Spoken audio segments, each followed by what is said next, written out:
अगर आपने इस कहानी का पहला वाला पार्ट नहीं सुना है तो पहले जाके उसे सुने, क्योंकि ये कहानी उसकी कंटिन्यूएशन है।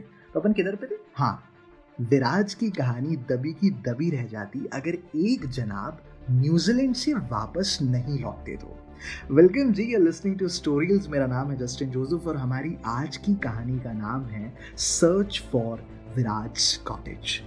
अनूप जो है वो न्यूजीलैंड से वापस दिल्ली आता है। अगर विराज ने किसी के साथ अपना बचपन, स्कूल और कॉलेज बिताया था तो वो कैरेक्टर था अनूप। एक्चुअली में ये जनाब अपनी कंपनी की तरफ से एक ऑन साइट प्रोजेक्ट के लिए न्यूजीलैंड गए थे 6 महीने पहले। कुछ टाइम पहले इनको लौट जाना चाहिए था, लेकिन ट्रिप थोड़ा सा एक्सटेंड हो गया। एनी हाउ वापस आते ही यार अपने दोस्त की गाली खाने के लिए वो उसके फ्लैट पे पहुंचता है, लेकिन वहां पे विराज नहीं होता। एनी हाउ वो उसको लैंडलाइन पे फोन लगाता है, वहां पे भी कोई रिसीव नहीं करता। अनूप को समझ में नहीं आता।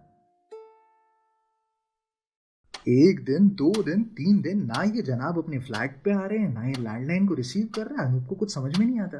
एनी हाउ तीसरे दिन ये उसके घर पे फोन लगाता है। अब विराज का जो ट्रिप था वो बहुत सडन में प्लान हुआ था और अगले दिन इसको टिकट मिल गई, तो ये अपने घर पे इन्फॉर्म करना भूल जाता है। वैसे भी ट्रिप छोटा सा था। एनी हाउ विराज की लाइफ, उसका घर, घर से फैक्ट्री और इसके साथ हैंग आउट करना। तो अनूप जो है वो विराज की फैक्ट्री जाता है। अनूप जब फैक्ट्री पहुंचता है तो सिचुएशन और गड़बड़। वहां पे काम कर रहे सारे बोलते हैं हाँ यार बिना बताए निकल गया, ना कुछ छुट्टी की एप्लीकेशन दी ना कुछ। अनूप को कुछ समझ में नहीं आ रहा होता कि इतने में वहां पे जो प्यून दादा होते हैं वो अनूप को बुला के बोलते हैं कि मैनेजर साहब ने ना ये विराज बाबू को बुलाने के लिए कहा था और उनकी कुछ मीटिंग हुई थी और उस दिन के बाद से विराज बाबू गायब है, आप जाके ना मैनेजर साहब से बात कीजिए। अनूप मैनेजर से मिलने के लिए जाता है। अनूप जाके जब मैनेजर साहब से विराज के बारे में पूछता है तो वो कहते हैं कि हाँ, वो कह रहा था कुछ स्कूल के दोस्तों के साथ रियूनियन वगैरह है। अब इतना सिंसियर एम्प्लॉय है, इतने साल से काम भी कर रहा है, छुट्टी नहीं लेता, तो भाई मैंने मना नहीं किया, लेकिन ऐसे कोई बिना एप्लीकेशन दिए जाता है क्या यार? आप बताओ। आप अगर उससे मिलो तो बोल देना यार कंपनी वापस ज्वाइन कर ले, 3 हफ्ते हो चुके। अनूप को बस एक बात समझ में नहीं आती, कौन से स्कूल के दोस्त भाई? अनूप को ये बात समझ में नहीं आती कि 6 महीने के अंदर ऐसे कौन से नए स्कूल के दोस्त आ गए भाई इसके। एनी हाउ वो वापस अपने फ्लैट में पहुंचता है। इतने में तो सामने वाली आंटी वो कहती है अरे बेटा तुमको बार पता ही नहीं चला, अच्छा तुम्हारे लिए ना एक चिट्ठी आई थी, अब तुम थे नहीं तो हमने यहाँ पे रिसीव कर ली, और उसके हाथ में एक लेटर रख दिया। अनूप को कुछ समझ में नहीं आता।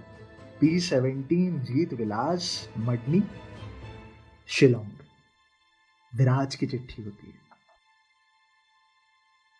अंदर लिखा था अबे साले तू तो 1 हफ्ते पहले आने वाला था। एनी हाउ यहाँ पे ना मुझे फैक्ट्री ने तेरी तरह न्यूजीलैंड तो नहीं लेकिन कुछ छोटे से काम से शिलोंग भेजा है। बस यार 2-4 दिन और यहाँ पे रुकना है, उसके बाद अपन वापस। और हाँ सुन, यहाँ पे ना एक बढ़िया सा कॉटेज मिल गया है, तेरी बैचलर पार्टी ना यहीं पे करेंगे। विराज 2-3 दिन के अंदर वापस लौटने वाला ये विराज इस चिट्ठी को आए हुए 3 हफ्ता हो चुका था। अनूप अगले दिन मैनेजर से मिलने के लिए जाता है तो मैनेजर कहते हैं कि हाँ दरअसल थोड़ा सा कॉन्फिडेंशियल काम था इसलिए हमने आपको बताया नहीं, अब आप भी जाके ऐसे किसी को बताइएगा मत। अनूप को बात थोड़ी सी वियर्ड लगती है। एनी हाउ वो मैनेजर से काउंटर क्वेश्चन करता है कि तो मतलब 2-1 महीने का ट्रिप होगा ना कुल मिला के? बोले कि हाँ हाँ उतना लग सकता है, हो सकता है उससे ज्यादा भी हो जाए, हमने विराज को बताया था। अनूप का शक सही निकलता है। चिट्ठी में साफ लिखा होता है कि 2-4 दिन का ट्रिप था।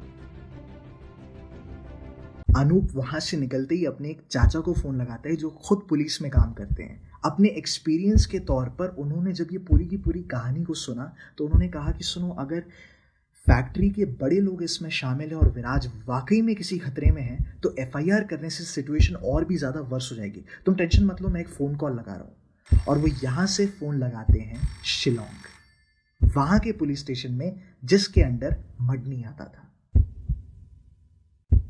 वहां के पुलिस ऑफिसर से बात करने पर यह पता चलता है कि आज से 1 हफ्ते पहले किसी ने विराज के बारे में ही इंक्वायर करने के लिए वहां पे कॉल किया था। किसने नहीं पता। एनी हाउ पूरा शिलोंग ढूंढने के बाद भी विराज के बारे में कुछ भी पता नहीं चलता है। रीजन ये था कि किसी को भी विराज का एड्रेस नहीं पता था। ये यहां से चिट्ठी लेकर अनूप तुरंत ट्रेन में बैठकर रवाना होता है मडनी के लिए। शिलोंग पहुंचते ही अनूप वहां पे एक पुलिस कांस्टेबल के साथ इस P17 जीत विलास को ढूंढना शुरू करता है। प्रॉब्लम ये उस समय गूगल मैप्स तो होती नहीं थे और ये जगह जो थी ये शिलोंग के भी आउटस्कर्ट्स में पड़ती थी। 2 दिन के इंटेंसिव सर्च के बाद फाइनली किसी के बोलने पे उन्हें वो कॉटेज मिलता है। अनूप दरवाजे पे खटखटाता है। कुछ समय बाद एक दादी दरवाजा खोलती है। विराज के बारे में दादी से पूछने पर वो कहती हैं, बेटा यहाँ पे क्या अब कई लोग आए थे, वैसे तो मुझे पता नहीं, उम्र भी हो गई है और क्या है कि मैंने कुछ हफ्ते पहले ना इस कॉटेज को बंद कर दिया है क्योंकि अब ना मुझसे मैनेज नहीं होता। आप लोग अगर बुरा ना माने, मैंने कुछ दवाइयाँ ली और मुझे ना नींद आ रही है, आप लोग कल आ जाइए, हम कल बात कर लेते हैं। वहाँ से नहीं हो वो लोग जाते हैं। निकलते समय जो कांस्टेबल साहब हैं वो वहाँ पर कुछ नोटिस करते हैं। वहां पर एक कार खड़ी होती है। दादी तो कह रही थी कि वो अकेली रहती हैं, तो ये कार किसकी? और अगर कॉटेज ऑलरेडी बंद कर दिया इसका मतलब ये किसी विजिटर की भी नहीं थी। बोनट पे हाथ लगाते हैं तो इंजन अभी भी गर्म होता है। कुछ गड़बड़ थी। एनी हाउ वो कांस्टेबल तुरंत 2 और को लाने के लिए जाता है और 20 मिनट के अंदर 3 पुलिस वाले और अनूप दरवाजे को खटखटाते हैं। दादी से जब दोबारा से सर्च करने के लिए पूछते हैं तो वो मना कर देती है। अब उस टाइम पे सर्च वारंट वगैरह की बातचीत होने लगती है कि इतने में एक पुलिस कांस्टेबल नोटिस करता है कि दूसरी खिड़की से एक आदमी भागने की कोशिश कर रहा है। तुरंत उसको जाके पकड़ लेते हैं और इतने में अनूप 2 कांस्टेबल्स के साथ उस घर को सर्च करना शुरू करते हैं। फर्स्ट फ्लोर पे विराज मिलता है 3 लाशों के साथ। विराज जिंदा तो होता है लेकिन उसकी सिचुएशन बहुत ज़्यादा क्रिटिकल होती है। तुरंत उसको वहाँ के पुलिस जीप में डालकर पास के एक हॉस्पिटल के लिए अनूप एक कांस्टेबल के साथ रवाना होता है। दादी को और उस आदमी को जो वहाँ से भागने की कोशिश कर रहा था जिसका नाम गोपाल होता है, दोनों को वहीं के वहीं पुलिस कस्टडी में लिया जाता है। बस किसी को ये नहीं पता होता कि विराज ने जाने अनजाने में 3 सवालों के साथ एक नई कहानी को शुरू कर दिया था। यार ये दादी की और इस कॉटेज की क्या कहानी थी? और ये जो गोपाल है ये दादी की मदद क्यों कर रहा था?